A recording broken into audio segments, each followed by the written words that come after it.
صاحب آج کا پہلا سوال یہ ہے کہ حال ہی میں ایک عورت لاہور کے بازار میں پھر رہی تھی اور اس کے لباس پر عربی رسم الخط میں کچھ کلمات لکھے ہوئے تھے۔ دور سے ایسے لگتا تھا جیسے قرآنی آیات ہو۔ تو لوگوں نے اس پر جو رد عمل دیا وہ ساری دنیا نے دیکھا، اسے خوب زد و کوب کیا۔ پھر پولیس نے آ کر اس کو بچایا اور پھر اس کو وہاں مجمع سے لے کر نکلے۔ تو اس پر آپ کا کیا تبصرہ ہے کہ کیا ہونا چاہیے؟ اس عورت نے غلط کیا اس طرح کا لباس پہن کر، یا لوگوں نے جو اس کے ساتھ زیادتی کی، زد و کوب کیا، اس پر مختلف تبصرے کی اور باتیں کی، لوگوں نے غلط کیا یا اس عورت کا یہ عمل غلط تھا؟ بسم اللہ الرحمن الرحیم۔ جب بھی معاملہ خراب ہوتا ہے نا تو طرفین سے ہوتا ہے، کہتے ہیں نا تالی دونوں ہاتھوں سے بجتی ہے۔ تو یہاں پر بھی نا معاملہ دونوں طرفوں سے خراب تھا۔ ہر بندے کا اپنا تبصرہ ہے، تو میں قرآن و سنت کی روشنی میں جو بھی چیزیں ہوں گی آپ کے گوش گزار کروں گا۔ یاد رکھیں کہ حضرت علی المرتضیٰ رضی اللہ تعالی عنہ آپ کا فرمان، اور یاد رکھیں صحابی کا جو قول ہوتا ہے نا وہ اپنی طرف سے نہیں ہوتا، بلکہ وہ رسول اللہ صلی اللہ علیہ وآلہ وسلم کا فرمان ہی ہوتا ہے۔ صحابی بھی اپنی طرف سے تو کوئی بات نہیں کریں گے۔ بخاری کے اندر یہ فرمان موجود ہے، حضرت علی رضی اللہ عنہ کا فرمان ہے کلموا الناس علی قدر عقولہم، او کما قال، کہ لوگوں کی عقلوں کے مطابق کلام کرو۔ اب یہاں صرف کلام کا تقاضا نہیں ہے، بلکہ معاملات بھی جب کرو تو بھی لوگوں کی عقلوں کے مطابق۔ ہمارے ہاں دیکھیں کہ سادہ مزاج مسلمان ہیں، تو وہ جب بھی کوئی ایسا معاملہ دیکھیں گے، اب کسی کو تو نہیں پتا کہ یہ کیا لکھا ہوا ہے لباس کے اوپر، اور جناب کسی بھی جگہ پر کوئی عربی عبارت ہو تو ہمارے ہاں سادہ لوگ تو یہی سمجھتے ہیں کہ یہ قرآن ہی لکھا ہوگا، بھلے سے وہاں پر جناب کوئی اور ہی جملہ لکھا ہو۔ وہ کہتے ہیں نا کہ دو عربی جب آپس میں بات کر رہے تھے تو وہ تو لڑ رہے تھے، جھگڑ رہے تھے، تو ایک سادہ مزاج وہاں سے گزرا تو اس نے کہا جی ہمیں بھی اپنی دعاؤں میں یاد رکھنا۔ کہنے کا مطلب یہ ہے کہ وہ تو عربی جو بھی پڑھے گا، جو بولے گا، تو سادہ مزاج لوگ یہی سمجھیں گے کہ یہ قرآن پڑھ رہا ہے یا حدیث پڑھ رہا ہے۔ اور پھر وہ جو رسم الخط تھا وہ بھی عربی کا تھا، اور ایسے ہی دور سے لگتا تھا جیسے کوئی قرآن کی آیت لکھی ہوئی ہو۔ تاہم یہ مسئلہ بھی یاد رکھیں جناب کہ عوام کو کوئی بھی فیصلہ خود سے لینے کی اجازت نہیں ہے۔ کہیں پر بھی کوئی ایسا معاملہ دیکھیں، بھلے سے جناب کوئی یہ یوں سمجھ لیں کہ عمل کریں یا نہ کریں، لیکن پتہ نہیں کوئی ایسی چیز دیکھ کر تو فی الفور غیرت ایمانی جاگ جاتی ہے، اور اس کو زد و کوب کرنے کے لیے، غازی بننے کے لیے جناب بالکل آگے فرنٹ لائن پہ ہوتے ہیں۔ اب اسی بندے کو پوچھیں جناب آپ نے رات کو نماز پڑھی تھی، قرآن پڑھا تھا؟ اللہ ماشاءاللہ، تو ہو سکتا ہے اس کا جواب نفی میں ہو، لیکن کہیں پر بھی اگر کوئی ایسا معاملہ دیکھیں تو فرنٹ لائن پہ غازی بننے کے لیے تیار ہوتے ہیں، کہتے ہیں جناب ہم فی الفور حصہ ڈالیں۔ بھائی وہ خاتون ہے، اس نے لباس پہنا ہوا ہے، اگر کسی کو کوئی شبہ تھا تو فی الفور آپ جناب قانونی جو ادارے موجود ہیں ان کو اطلاع کریں کہ جناب یہ معاملہ ہو رہا ہے، اور اس کی آ کے تحقیق کریں۔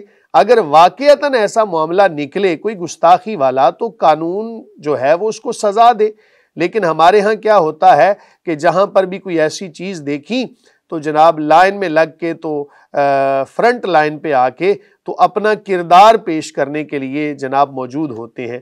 یاد رکھیں معاملہ دونوں طرفوں سے خراب تھا، خاتون کو نہیں چاہیے تھا ایسا لباس پہننا، اور ہمارے ہاں پتہ نہیں کیا وجہ ہے، کوئی عجیب کام کر کے نا ہم تو بڑا فخر محسوس کرتے ہیں، چاہے وہ لباس کے حوالے سے ہو، چاہے وہ بالوں کے سٹائل کے حوالے سے ہو، چاہے وہ پہننے کے لحاظ سے ہو، بولنے کے لحاظ سے ہو، کسی طرح کا بھی معاملہ ہو تو ہم کوئی عجیب کام کر کے فخر محسوس کرتے ہیں۔ یاد رکھیں کہ عرف کو بھی ملحوظ خاطر رکھا جاتا ہے۔ جب عرفاً ایسا لباس پہننا کوئی مناسب نہیں ہے تو پھر اس طرح کا لباس جناب اس کی تشہیر کرنا، اور ایسے برانڈ بھلے سے وہ جناب کسی بھی ملک کے ساتھ تعلق رکھنے والے ہوں، قطع نظر اس کے، یاد رکھیں کہ ہر چیز کے حوالے سے حلال و حرام کی تمیز کرنا یہ ہمارے لیے لازم ہے۔ صرف ضروری نہیں کہ کھانا کھانے کے لیے ہم حلال کا استعمال کریں، بلکہ بولنے کے لحاظ سے، معاملات کے لحاظ سے، لباس کے لحاظ سے، اور جناب خرید و فروخت کے لحاظ سے، ہر لحاظ سے ہمیں حلال کو ملحوظ خاطر رکھنا چاہیے، اور ایسا لباس پہننا کہ جس کی وجہ سے لوگ شبہات کے اندر مبتلا ہوں، لوگوں کے اندر کوئی عجیب طرح کا گمان پیدا ہو، اس سے پرہیز کرنا چاہیے۔ اور یہ جو اس بات پہ حیرانگی ہے کہ لوگ اس کو آیت سمجھ بیٹھے، حالانکہ جو تھوڑا بہت بھی قرآن پاک پڑھا ہوا آدمی ہوتا ہے، مذہبی لوگ ہوں یا علماء کرام ہوں، ان کو تو پتہ چل جاتا ہے ایک فلاں آیت لکھی ہوئی ہے۔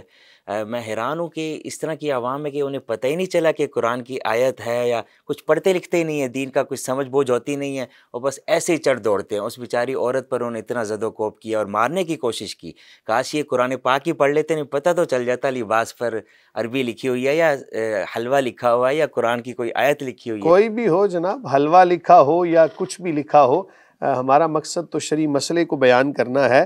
تو خاتون کو ایسا لباس نہیں پہننا چاہیے تھا، اور اگر بالفرض پہن بھی لیا، غلط کیا پہن کر، اور عوام کو چاہیے تھا، اور پھر وہاں پر نا پتہ نہیں ہمیں کیا مسئلہ ہے کہ ہم ہر داڑھی والے کو مولوی سمجھ لیتے ہیں، اور ہم کہتے ہیں کہ جناب یہ مولویوں نے ایسا کام کیا۔ یاد رکھیں کہ ہر داڑھی والا مولوی نہیں ہوتا، کچھ لوگ نا کسی لبادے کو استعمال کرتے ہوئے جناب مولوی بن جاتے ہیں اور اپنے آپ کو مولوی ہونا ظاہر کرتے ہیں۔ تو یاد رکھیں کہ کوئی بھی بندہ ہو جو غلط کام ہے وہ مولوی صاحب کے لیے بھی غلط ہے، عوام کے لیے بھی غلط ہے، اور جو اچھا کام ہے وہ مولوی صاحب کے لیے بھی اچھا ہے اور باقیوں کے لیے بھی اچھا ہے۔ اس لیے تمام چیزوں کو ملحوظ خاطر رکھتے ہوئے کبھی بھی اگر کوئی ایسا معاملہ دیکھیں جناب، تو فی الفور قانونی اداروں کو آپ مطلع کریں، خود سے ایکشن نہ لیں۔ اگر خود سے ایکشن لیں گے تو ہمیشہ پھر معاملات خراب ہی ہوں گے۔ واللہ تعالی عالم بالصواب۔ جی مفتی صاحب، اگلا سوال صاحب خان حافظ آباد سے، ڈھیر ساری دعائیں مفتی صاحب اور ساری ٹیم کو، مفتی آن لائن پروگرام بہت اچھا ہے۔ سوال یہ ہے کہ میں ایک ڈیری فارم پر جاب کرتا ہوں، کام کے دوران گوبر کے چھینٹے کپڑوں پہ لگ جاتے ہیں، پانی سے صاف کرنے کے بعد بھی تھوڑے تھوڑے گوبر کے نشان نظر آتے ہیں، نماز پڑھنے کے لیے کوئی حرج تو نہیں ہے؟ بسم اللہ الرحمن الرحیم۔ کوئی بھی جانور ہو، انسان ہو، اس کا جو فضلہ ہوتا ہے وہ نجاست غلیظہ کے حکم میں ہوتا ہے۔ اب نجاست غلیظہ جب کپڑوں کے اوپر لگ جائے، اگر تو 1 درہم کی مقدار اس کا پھیلاؤ تھا، اس نے کپڑے کو گھیر لیا، 1 درہم کا تعین کرنے کے لیے نا آپ نے یہ طریقہ استعمال کرنا۔ مثال کے طور پہ آپ اپنی ہتھیلی کو بالکل ایسے سیدھا کر کے اوپر پانی ڈالیں، تو جتنا پانی ہتھیلی کے اوپر رہ جائے گا یہ درہم کا حصہ ہوتا ہے، یعنی اتنی مقدار ہے۔ فقہا نے بیان کیا کہ یہ درہم کا حصہ ہوتا ہے۔ تو اتنی مقدار اگر نجاست غلیظہ کپڑوں کے اوپر لگی ہو، اور ایسی ہی حالت میں کوئی بندہ نماز ادا کر لے عذر کی بنا پر، تو اس کی نماز ہو جائے گی، لیکن نجاست کو دھو لینا یہی بہتر ہوتا ہے۔ یہ بات بھی آپ یاد رکھیں کہ نجاست غلیظہ جو ہے یہ 1 درہم کی مقدار ہی اس کا تعین ہے۔ ہاں اگر نجاست خفیفہ تھیں تو کپڑے کے چوتھے حصے تک اگر وہ لگی رہی تو اس سے نماز ادا ہو جائے گی، لیکن پھر بھی اس کا دھو لینا یہی بہتر ہوتا ہے۔ اب مسئلہ یہ ہے کہ ایک بندہ جو کام کرتا ہے اور ظاہر ہے گوبر کے چھینٹے پڑتے رہتے ہیں، تو وہ کیا کرے، کوشش کریں کہ اس کو دھوئیں آپ۔ اور دھونا کیسے ہے جناب، کہ جب کوئی نجاست، یہ اصول